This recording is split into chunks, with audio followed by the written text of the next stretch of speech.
Hoje é quarta, 10 de outubro. As notícias de interesse do trabalhador, dos movimentos sociais e pela democracia estão aqui no seu jornal. Liderança do PT na Câmara entende que nunca antes na história do país a corrida eleitoral no segundo turno à presidência da República terá um impacto tão significativo na vida dos brasileiros. Especialista alerta que a capitalização da Previdência, como foi feita no Chile, defendida pelo candidato Jair Bolsonaro, é um risco aos aposentados. No Rio de Janeiro, o simpósio discute as perspectivas de futuro para o Brasil nos BRICS. Proposta da extrema-direita para a criação da carteira de trabalho verde-amarela limita direitos e deve ampliar a informalidade no Brasil. É o que aponta especialistas. 7 principais centrais sindicais de trabalhadores declaram apoio a Fernando Haddad.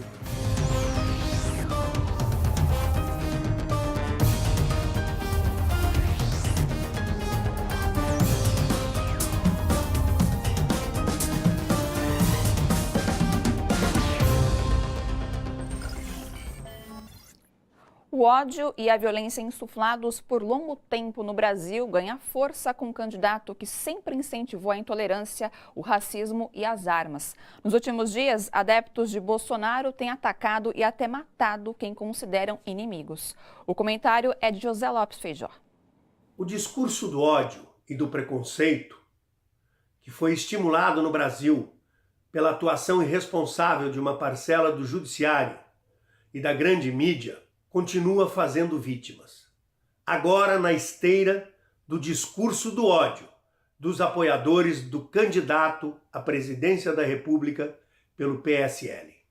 É preconceito contra nordestinos, é preconceito contra LGBTs, é preconceito contra as mulheres, contra os negros. Ontem, numa carreata de apoiadores do candidato, eles tinham uma carrocinha cheia de capim e diziam que esse capim era para aqueles que votaram em outras candidaturas. Mas não é só. Um jovem foi agredido no Paraná, um estudante universitário, quase assassinado por apoiadores desse candidato. Uma jovem LGBT foi intimidada e ameaçada também por um apoiador desse candidato. A atriz Clarice Falcão foi às redes sociais denunciar que uma amiga dela, que estava passeando com a namorada, foi verbalmente atacada por um apoiador de Bolsonaro que afirmou: Bolsonaro vai acabar com vocês. Esta onda de ódio vai se espalhando como uma praga e contaminando a vida das pessoas e as relações entre as comunidades, as pessoas, gerando uma esteira de desconfiança, de ódio, de animosidade, que leva, por exemplo, a assassinatos como aquele que já ocorreu na Bahia com o mestre de capoeira. E o que faz a imprensa?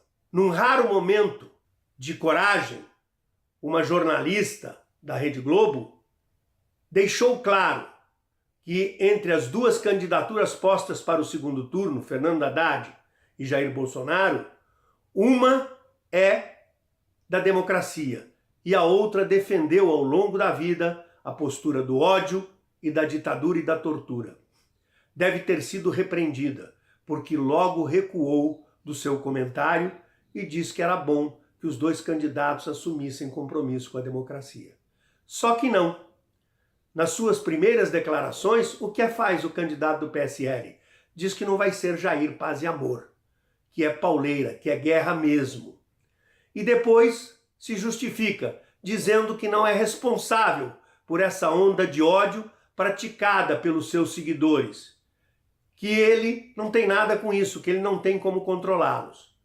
É verdade, é possível que ele não tenha como controlar cada um deles, mas que ele estimula com esse discurso do ódio, do preconceito e com os seus gestos de exterminar adversários, que os seus seguidores façam isso, isso ele estimula.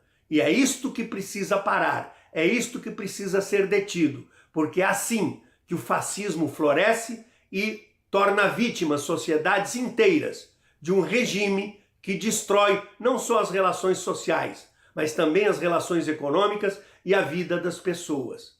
O Brasil precisa estar atento para não mergulhar numa era de escuridão, numa era de desencanto, numa tragédia social sem precedentes. E o seu jornal quer saber a sua opinião. Você gostaria de ver seu filho sair de casa com uma arma? Logo depois do seu jornal, é só entrar no facebook.com/RedeTVT, registrar o seu voto e deixar um comentário. Se você quiser gravar um vídeo com a sua opinião, mande aqui pra gente no seu jornal.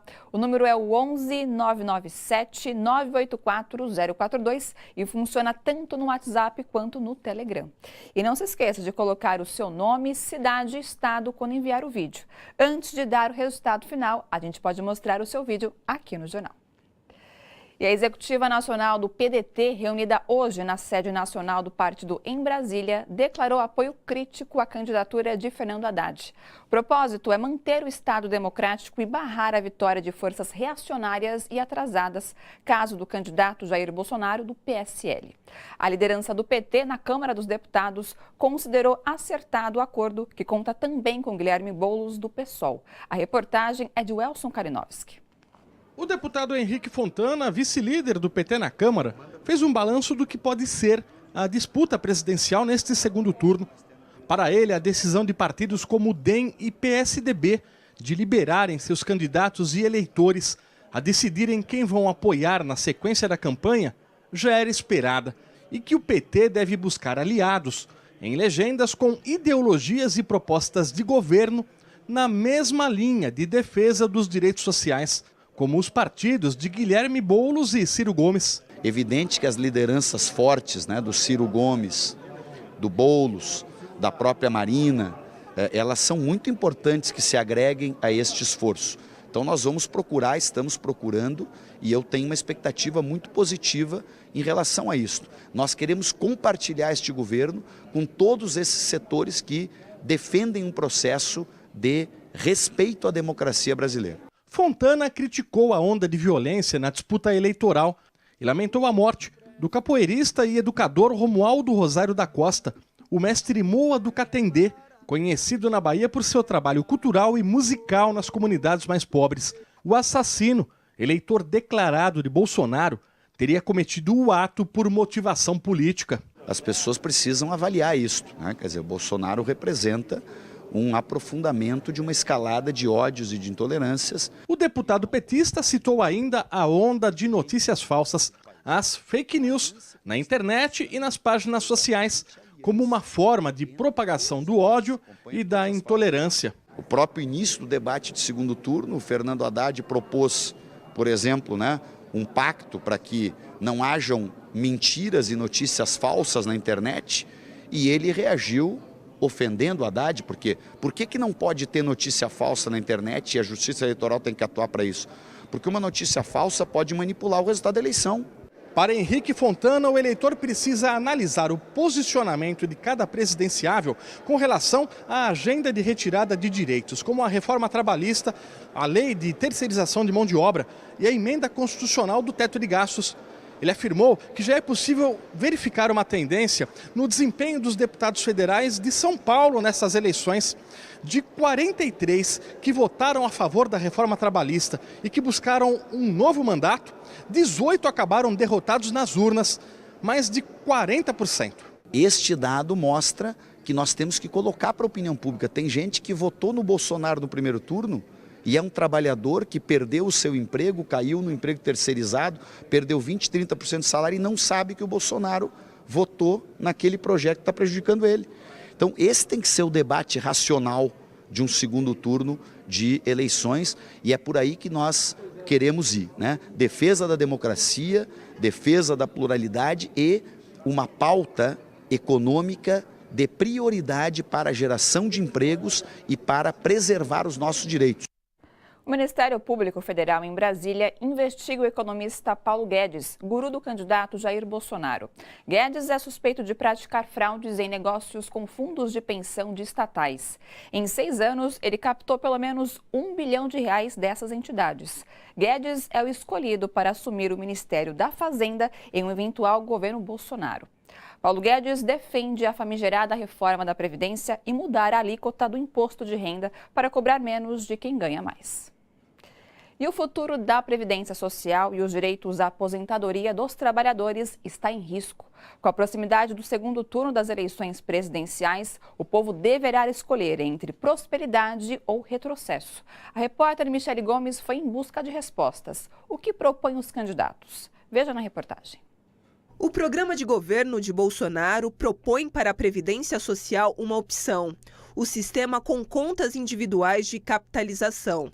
Eduardo Fognani, professor do Instituto de Economia da Unicamp, alerta que esse regime de privatização da Previdência, que não deu certo no Chile, é um risco aos trabalhadores. O Estado não contribui, o empresário não contribui e a única pessoa que contribui é o próprio beneficiário, que vai ter uma conta individual, né, que segue como se fosse um plano de saúde. Se você deixar de ficar desempregado durante um ano e não puder pagar, você perde uma parte dos direitos, a totalidade dos direitos. Após 30 anos da experiência chilena, mais de 90% dos aposentados recebem menos de R$ 700. A situação é mais precária do que a brasileira, em que 68% dos aposentados ganham um salário mínimo de R$ 954.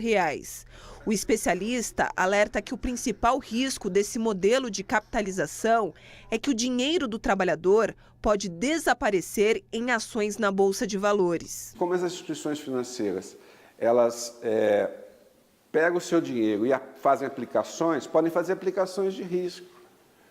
Essas aplicações de risco podem virar pó, como, por exemplo, aconteceu nos Estados Unidos, na crise de 2008. O economista destaca que toda a população será prejudicada, especialmente os trabalhadores rurais. Como é que um trabalhador rural, tá certo, da agricultura familiar, que vende o seu produto uma vez por ano ou 2 vezes por ano, você acha que ele vai ter dinheiro para ir todo mês no banco pagar o seu plano individual de previdência?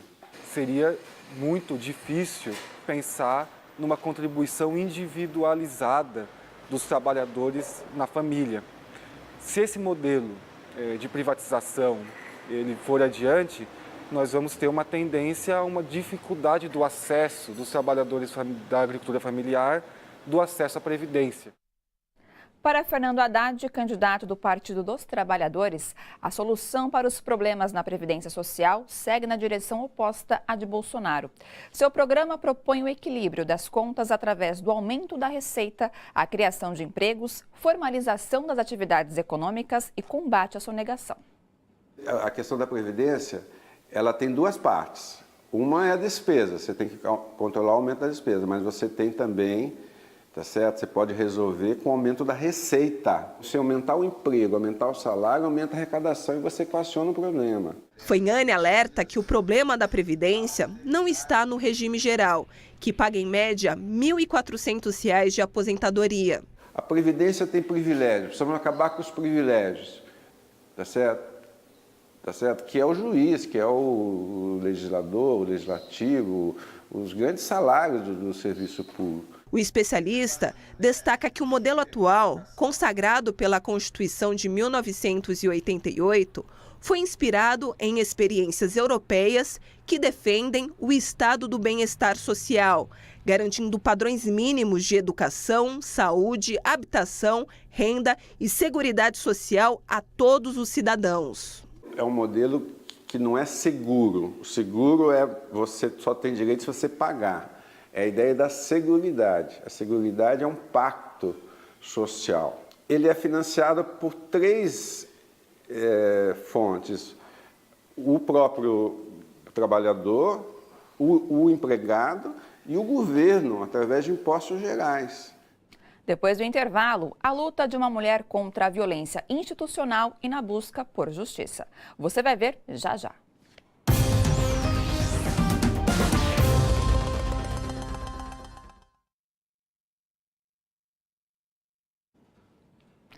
Olá, pessoal, como que vocês estão? Eu espero que tudo ótimo, uma excelente noite a vocês que nos acompanham através das redes sociais. E vamos ao primeiro comentário. Eu leio da Cida Ferreira e ela já respondeu a participação da perguntinha que eu fiz ali no primeiro bloco, se você gostaria de ver seu filho sair de casa com uma arma. E ela respondeu, jamais eu gostaria que meu filho pegasse numa arma. Sem comentários, estou chocada. Faça que nem ela também, participe depois do jornal, entre ali no Facebook e comente aí se você gostaria de ver seu filho saindo de casa com uma arma. Vou ler outro comentário que é da Vera Araújo. Criamos nossos filhos para a civilização e eles são ameaçados pela barbárie. Que vergonha e desgosto.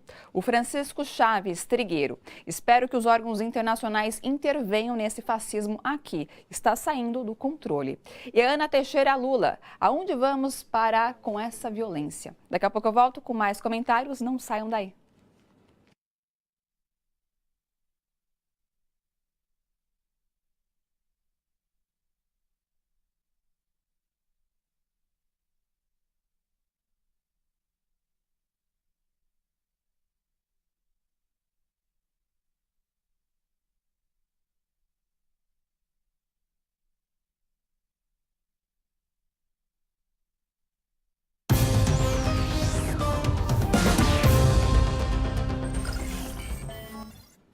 Uma união para enfrentar a extrema-direita. Este é o objetivo da frente criada por centrais sindicais que anunciaram nesta tarde em São Paulo que vão marchar unidas contra o retrocesso, o autoritarismo e a perda de direitos sociais e políticos. Veja na reportagem de Jô Miyagi. Centrais sindicais decidiram se unir em torno da candidatura de Fernando Haddad e Manuela Dávila. Os trabalhadores acreditam que essa chapa representa a retomada do desenvolvimento do Brasil. Bolsonaro não se cansa de afirmar que quer acabar com os direitos sociais. Ele votou a favor da reforma trabalhista, o seu vice diz que quer acabar com o 13º e o seu ministro da Fazenda quer privatizar tudo e entregar as riquezas do nosso país. Aqui se trata do combate entre a democracia e a barbárie. O anúncio teve a presença de dirigentes de 7 centrais sindicais, além de sindicatos como metalúrgicos do ABC e bancários de São Paulo. Para a presidenta do Sindicato dos Professores do Ensino Oficial do Estado de São Paulo, os educadores brasileiros precisam lutar por dias melhores. No momento de retrocesso, e nesses 2 anos de governo Temer, nós tivemos, por exemplo, a aprovação da Emenda Constitucional 95. Essa Emenda Constitucional 95, ela congela todos os recursos públicos por 20 anos. Já sentimos impactos na saúde e na educação, né? Então, se isso perdurar, com certeza a tendência é a privatização da educação. Wagner Freitas, presidente da Central Única dos Trabalhadores, afirma que o adversário de Haddad representa os retrocessos do governo Temer. Bolsonaro é Temer. Ele apoiou a todas as propostas que o Temer fez. Ele está dizendo que vai fazer uma reforma da Previdência que nós conseguimos barrar no governo Temer. Ele foi contra a legalização da profissão das empregadas domésticas. Ele votou em todas as propostas vindas do Temer que prejudicou os trabalhadores. Contra o 13º, contra as férias, contra a carteira assinada, contra o registro na carteira. Ao acreditar o apoio a Fernando Haddad, nós abrimos uma perspectiva de dar centralidade ao debate de um projeto de desenvolvimento nacional, tendo como centralidade a valorização do trabalho e do trabalhador. Para os dirigentes, a candidatura de Haddad tem um plano de desenvolvimento para o Brasil que a extrema-direita não tem. Nós também queremos um plano nacional, um programa nacional de desenvolvimento, que gere emprego, que traga tecnologia, que dê salário, que aumente a massa salarial dos trabalhadores, porque só assim nós vamos sair da crise. A candidata a vice, Manuela Dávila, agradeceu o apoio e afirmou que as reivindicações dos trabalhadores já são os compromissos da chapa. É motivo de grande alegria esse encontro entre todas as centrais, que representam o conjunto das trabalhadoras e dos trabalhadores do nosso país. Esse encontro em que vocês nos entregam uma carta com compromissos que já são os compromissos que nós defendemos durante a primeira etapa dessa eleição e que serão reafirmados nessa segunda etapa. Para Fernando Haddad, o discurso de ódio da extrema-direita ameaça direitos civis, com violência expressa nas ruas. Hoje tivemos a cena de uma jovem de 19 anos descendo de um ônibus que foi praticamente sequestrada por 3 bolsonaristas e teve a suástica entalhada no seu corpo a canivete. Eu penso que essa escalada tem que ser posto um fim nisso, porque já houve uma morte com 12 facadas de uma pessoa queridíssima, conhecidíssima em Salvador, e agora esse novo evento. Haddad afirmou que a sua candidatura representa a luta contra os retrocessos do atual governo e as propostas atrasadas do adversário. O problema do nosso adversário é que ele já nomeou um banqueiro para ministro da Fazenda. E o banqueiro tem a sua visão de mundo, que é completamente diferente dos trabalhadores aqui representados. A nossa visão de mundo é tornar o povo parte da solução e não parte do problema. Jair Bolsonaro, candidato do PSL à presidência, não participará do primeiro debate do segundo turno. Os médicos dele disseram que Bolsonaro ainda tem anemia e que não está liberado para participar de campanhas e debates eleitorais. Em entrevista à imprensa internacional, o candidato Fernando Haddad, do PT, disse que está disposto a ir até a enfermaria do hospital para debater o Brasil com seu oponente. O debate entre os dois estava marcado para esta sexta-feira na TV Bandeirantes. Hoje, o senador Aécio Neves, do PSDB, anunciou apoio a Bolsonaro. E o BRICS, grupo político de cooperação que reúne Brasil, Rússia, Índia, China e África do Sul, foi tema de um simpósio promovido por estudantes da Fundação Getúlio Vargas. Oportunidade de discutir perspectivas para a política externa brasileira no futuro. O BRICS, grupo político de cooperação que reúne Brasil, Rússia, Índia, China e África do Sul, foi tema de um simpósio promovido por estudantes da Fundação Getúlio Vargas. Oportunidade de discutir perspectivas para a política externa brasileira no futuro. A inserção brasileira no BRICS, que muito favorece a população brasileira, como mencionei aqui, a nossa cooperação em saúde, que tem o condão de promover acesso a medicamentos para a nossa população a um preço acessível, a nossa cooperação que nós pretendemos priorizar em ciência e tecnologia, no contexto da 4ª Revolução Industrial, os investimentos que nós temos recebido, já recebemos 621 milhões de dólares em projetos aprovados, já tivemos 621 milhões de dólares em projetos aprovados para financiar infraestrutura e energia renovável no Brasil. Infelizmente, ao longo de toda essa campanha presidencial no Brasil, não vemos nenhum tipo de entrevista das redes de televisão, né, ou dos debates, né, onde o tema da política externa ela ingressa, né, para ser debatido com os candidatos. Evidentemente que a gente sabe que esse tema ele fica muito longe das preocupações cotidianas do cidadão e da cidadã brasileira. Mas, paradoxalmente, hoje é um tema de extrema relevância, porque é em função desse contexto internacional que a gente pode ter uma economia brasileira melhorando mais rapidamente ou não. Importante também combater discursos radicais que fechem portas para o Brasil. Tenho percebido, particularmente, né, que no Brasil alguns discursos relativamente hostis, né, a questão da China, a presença da China no Brasil, o discurso anti-China, isso é um discurso que é um tiro no pé. Porque, na verdade, a China é um parceiro importante, confiável, né, que tem aportado recursos para o Brasil, não só a China, mas muitos outros países também, mas a China é um dos principais. O resultado das eleições pode influenciar diretamente o papel do Brasil nos BRICS, porque a partir de 2019 o Brasil assume a presidência do Banco de Investimentos do órgão e sediará a reunião de cúpula. Os parceiros internacionais esperam que as relações com o Brasil continuem frutíferas. No âmbito bilateral, também temos vários tipos de cooperação conjunta que vamos também promover como o futuro governo do Brasil. Nós acreditamos que criamos que o povo brasileiro tem sabedoria de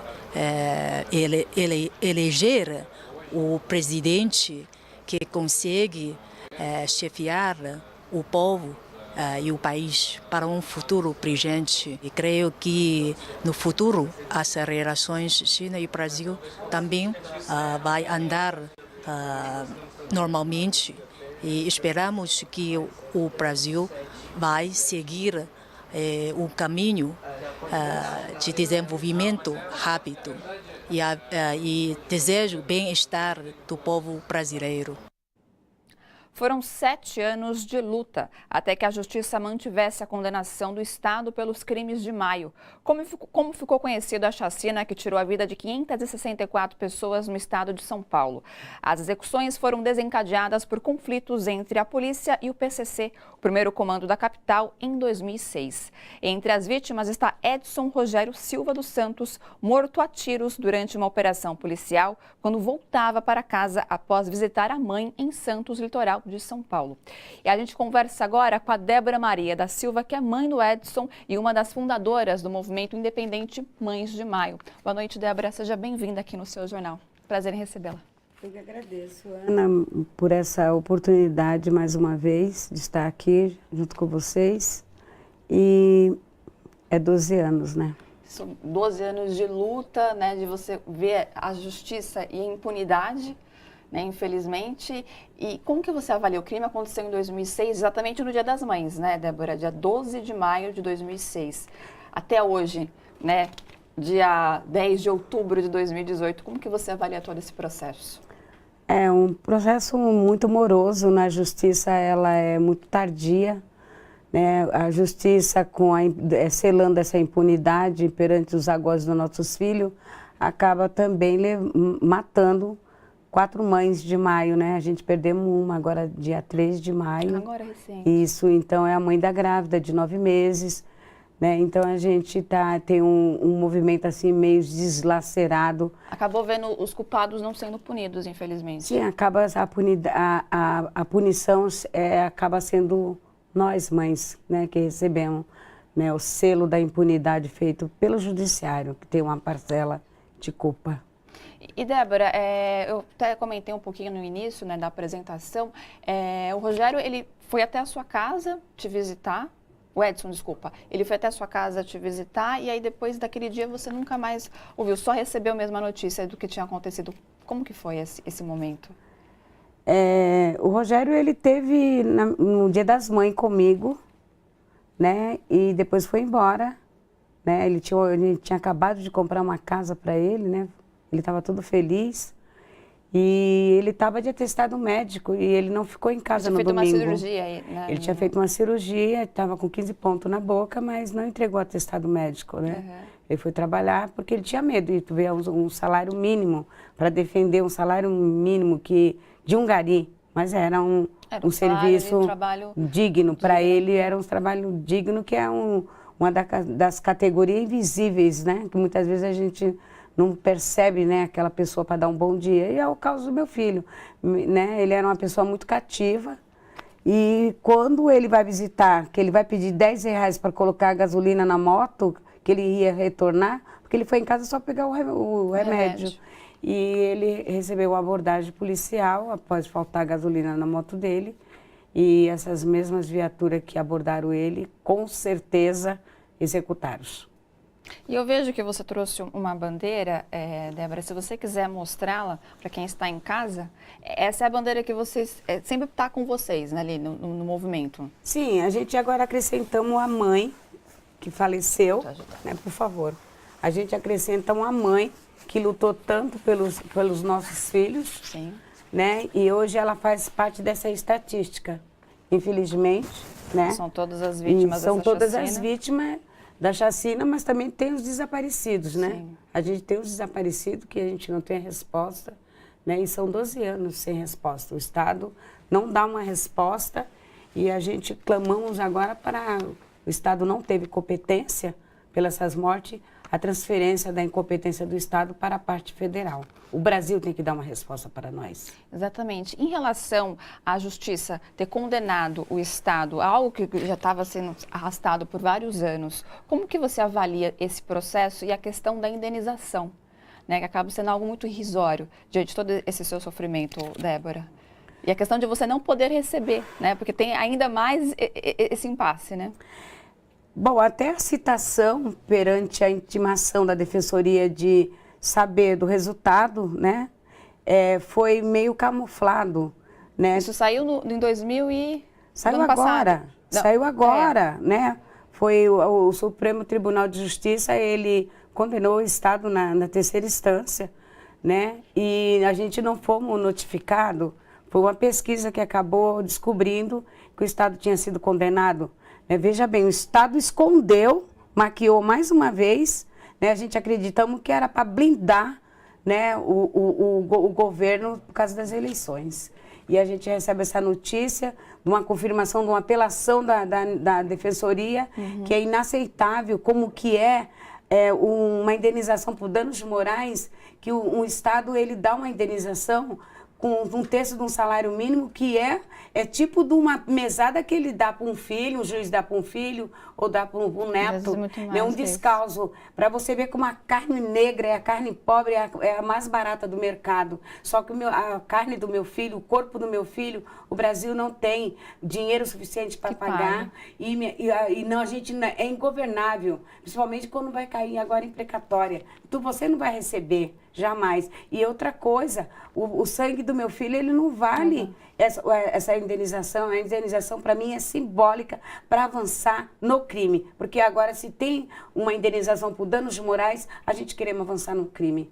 Bom, a gente viu ali as fotos, enfim, das vítimas da chacina. Você mesmo mencionou que existem pessoas desaparecidas, que essas mães não têm qualquer tipo de respaldo em saber onde que está o corpo dos filhos. Como que vocês agem em forma de movimento? Como que foi o início dessa união e até hoje? Porque deve ser muito difícil, né? Às vezes as pessoas, elas têm um momento em que elas acabam desistindo. Como que é o apoio de vocês uma às outras? A gente é as psicólogas uma da outra, uma dá o colo para a outra, mas também a gente avançamos, né? Uma rede nacional, né? Em maio nós fizemos um encontro internacional com mães de Chicago, com mãe da Colômbia, e quando a gente globaliza a nossa luta, a gente fala que o Brasil é pequeno. O Brasil se tornou pequeno para a luta das mães, porque ela atravessou fronteiras. E quando você atravessa a fronteira, acabei de chegar da Colômbia, a gente montamos um núcleo lá. Então, a Rede Nacional de Mães e Familiares de Vítima, ela está aí. Vocês dividem histórias. Se virou uma história, nós temos pegada, porque nós caminhamos juntos. Nós temos uma história que nós contamos de o pior massacre vergonhoso na história do nosso país, e era ano eleitoral. Veja bem, e essas histórias se repetem da violência. Veja bem, para poder conquistar o poder, é com sangue, e é o sangue do pobre e do negro. Nós estamos assistindo a repetição dessa história agora, porque nós estamos em ano eleitoral. Esse banho de sangue, né? E aí, infelizmente, vem acompanhado com a impunidade. Com a impunidade. E vamos mostrar para o Brasil como que as mães se organizam fora, porque em 2019, com certeza, essa rede internacional de mães, ela vai estar vindo para o Brasil e vai ser aqui em São Paulo o encontro, né, de 4 dias, porque a gente se alimentamos uma com a outra, porque a América Latina é isso, né? Mata pobre, mata negro, como é uma cultura, está em curso matar mesmo. E você acha normal? Acham normal 64 mil jovens assassinados, 64 mil mães de maio no Brasil, e sem resposta, com os homicídios com menos de 8%, uma investigação e uma punição aos seus agora. Se reproduz uma ditadura que nunca acabou, ela é camuflada. A gente está vendo que a gente está caminhando para a beira de uma ditadura agora bem declarada, porque a gente da periferia e das favelas, a gente sabe que ela nunca acabou,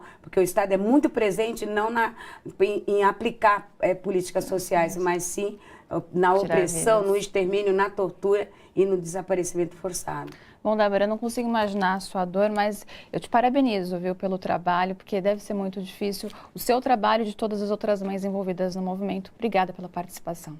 Eu que agradeço e digo para você, eu me alimento dessa luta, eu tenho uma missão deixada pelo meu filho, e eu vou dizer que nossos mortos têm voz, e as mães de maio, ela tem filhos, e a gente vai lutar pelos nossos filhos até o último suspiro. Com certeza. Parabéns mais uma vez. Obrigada pela participação. E você acompanha agora como fica o tempo nesta quinta em São Paulo e outras cidades. Céu encoberto e temperatura amena durante toda a quinta-feira em São Paulo. Máxima de 23 graus e mínima de 19. Chove forte e rápido em algumas áreas. Umidade relativa do ar em média de 80%. E índice ultravioleta extremo. Mesma situação em São Bernardo do Campo. Tempo parcialmente nublado e fechado, com pancadas de chuva isoladas a qualquer hora do dia. Máxima de 23 e mínima de 19 graus.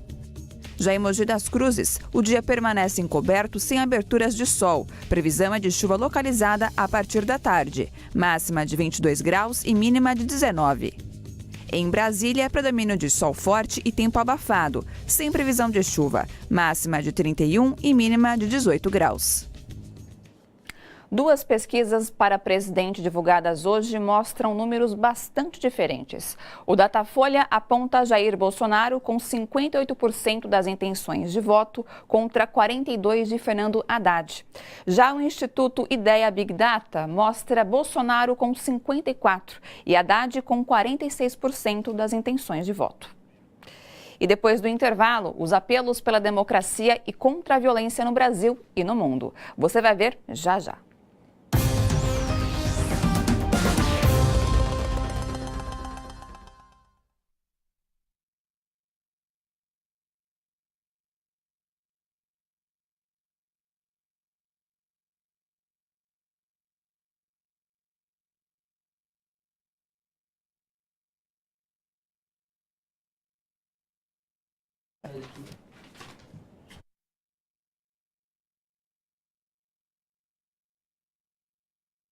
Olá, pessoal das redes sociais. Voltei com os comentários e eu leio da Laura Aparecida Lopes. Armas nunca, amor sempre.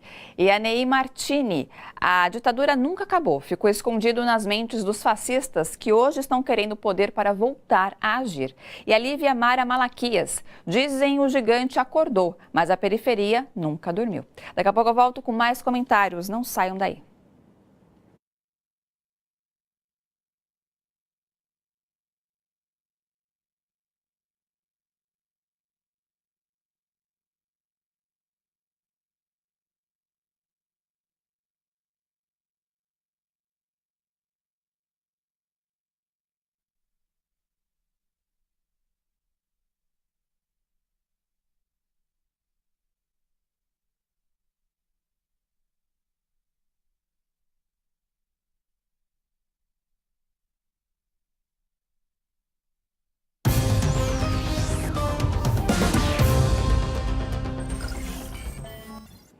Assim como o cantor e compositor Caetano Veloso, Gilberto Gil prestou homenagem ao mestre Moa do Catendê, morto a facadas em Salvador no domingo por um bolsonarista. Em rede social, Gil aparece na foto ao lado de Moa do Catendê. No texto, Gil lembra da importância de Moa para a cultura popular da Bahia e que o mestre de capoeira se tornou uma das primeiras vítimas fatais dessa devastadora onda de ódio e intolerância que nos atinge. No final, Gil fala na esperança que Moa do Catendê não tenha morrido em vão e que a tragédia nos ajude a encontrar a pacificação logo ali adiante. Uma imigrante hondurenha de apenas 2 anos de idade foi a mais nova criança a ser ouvida no Tribunal Federal de Imigração nos Estados Unidos. Fernanda Jaqueline Dávila estava acompanhada apenas do responsável pelo abrigo que toma conta dela desde julho, quando foi separada da avó na fronteira entre o México e os Estados Unidos. A juíza aprovou o pedido da família para que a criança regressasse a Honduras. Segundo o New York Times, há cada vez mais crianças nos Estados Unidos sob a custódia do governo após terem sido separados dos familiares na fronteira como resultado da política de tolerância zero do presidente Donald Trump. Só no mês de setembro, cerca de 13 mil crianças chegaram sozinhas ao país. E o desaparecimento do jornalista saudita Jamal Khashoggi em Istambul, na Turquia, está ocupando as manchetes dos jornais internacionais. Na terça-feira passada, Jamal entrou no consulado da Arábia Saudita para pegar um documento e não saiu mais do local. O comentarista internacional Flávio Aguiar analisa que o desaparecimento do jornalista pode abalar a relação entre os dois países. Ele era um conhecido opositor do regime saudita, muito crítico, inclusive em relação ao príncipe herdeiro Mohammed bin Salman, que, por sua vez, diz que a Arábia Saudita não tem nada a ver com seu desaparecimento e que está disposto, inclusive, a colaborar com as autoridades turcas para esclarecer o caso. Existem fortes suspeitas, para alguns já certeza, de que ele tenha sido assassinado dentro do consulado e seu corpo de alguma forma retirado dele. Fala-se até na possibilidade do seu corpo ter sido desmembrado com uma serra elétrica especial para serrar ossos, coisas tenebrosas deste tipo. A sua noiva, Atis Cengiz, diz que ela ficou 12 horas esperando fora do consulado e que não o viu sair. As autoridades do consulado dizem que ele saiu e deve ter desaparecido depois. Há várias atitudes e fatos suspeitos no caso. Por exemplo, na manhã desse dia chegou a Istambul uma comitiva de 2 aviões fretados pela Arábia Saudita com pelo menos 15 pessoas a bordo. Pessoas que, inclusive, deixaram a Turquia na noite mesma do desaparecimento do jornalista. Ainda revelou-se recentemente que no dia do desaparecimento do jornalista, misteriosamente, as câmaras internas do consulado foram desligadas e o pessoal que as opera foi dispensado do trabalho. A Turquia está envolvida e está comprometida a esclarecer o caso, até mesmo porque vem sofrendo também pressões por parte dos Estados Unidos, uma vez que Jamal Khashoggi era correspondente do jornal norte-americano Washington Post. Ele já se notabilizara pela direção de programas, até mesmo de estações de TV no exterior, no exílio, muito críticas em relação ao regime saudita. O caso pode levar a um estremecimento das relações entre os dois países e, nessa altura, é um espinho para Tayyip Erdogan, o presidente turco, porque a Arábia Saudita e a Turquia têm vários interesses comerciais e outros em comum, de modo que a situação diplomaticamente é complicada e apenas mostra, tudo isso, enfim, mostra o quão complicado está ficando a profissão de jornalista, com outros casos também de violência relatados aqui na Europa. Flávia Guiar para a TVT, direto de Berlim. Em show aqui em São Paulo, Roger Waters, fundador da banda inglesa de rock Pink Floyd, criticou a onda fascista que ocorre em vários países do mundo, inclusive no Brasil. No show realizado na noite de ontem, um coral de crianças apareceu vestindo camisetas com os dizeres "Resist", resista em português, durante a música A Not Breaking the Wall, famosa pela crítica ao autoritarismo em sala de aula. Em seguida, Roger Waters foi aplaudido ao pedir para os fãs resistirem contra o fascismo.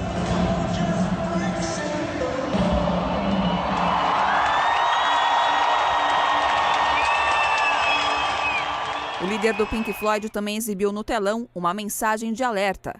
O neofascismo está crescendo pelo mundo.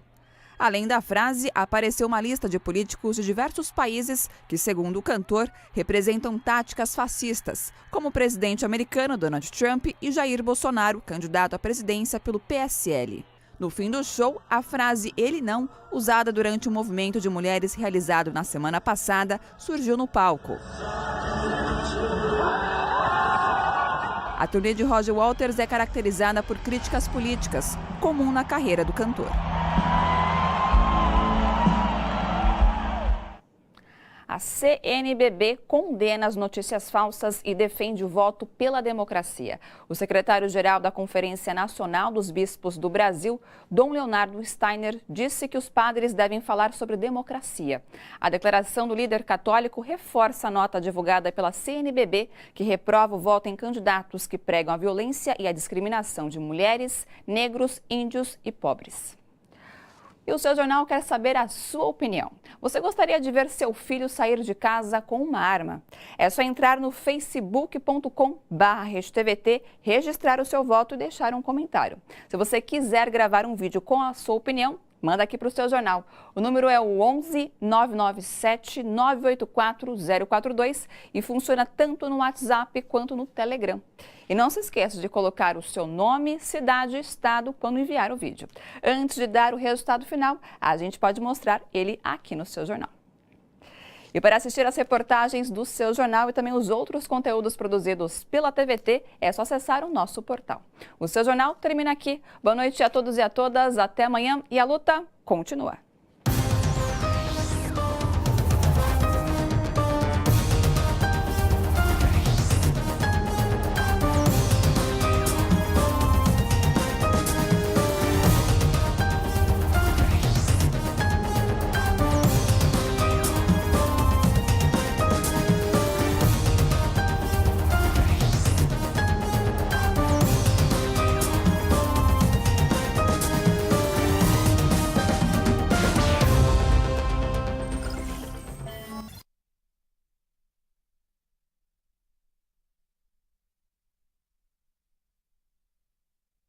Olá para vocês que continuam nos acompanhando através das redes sociais. Eu leio o comentário do Wagner Luiz da Fonseca. Precisamos mais do que nunca lutar e resistir. Nosso país não merece viver essa onda de violência. Isso está ferindo nossa dignidade de país democrático. E o Fábio Dantas, nada está perdido. Nas urnas, o amor vencerá o ódio. Bom, agradeço a todos que participaram nesta quarta-feira, enviando comentários, interagindo aqui comigo. E não se esqueçam que amanhã, pontualmente às 7 da noite, tem mais notícias e informações aqui no seu jornal. Vale lembrar também que vocês já podem participar da nossa enquete. Você gostaria de ver o seu filho saindo de casa com uma arma? Corre lá rapidinho no Facebook, comenta, vote e participe. Beijo grande e até amanhã.